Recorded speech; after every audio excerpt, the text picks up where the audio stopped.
Well, when I first realized that I was going to have an actual opportunity for the first time to make wine, not just collect wine and consume wine and, rhapsodize about wine, I knew that I wanted to start with Pinot Noir because that's my personal passion.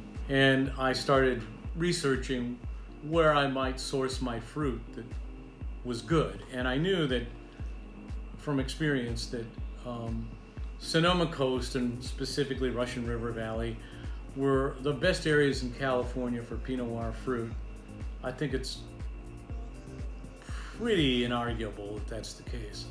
And also Willamette Valley, Oregon, but the problem was proximity, where I couldn't have hands-on control if I was starting to source fruit in Willamette Valley.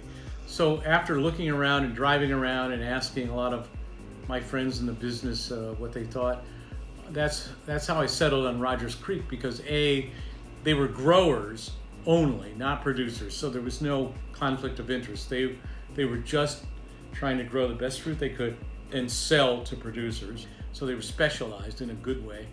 And the vines were situated properly, and they were old enough, and the clones were the clones I wanted, that I decided on Rogers Creek.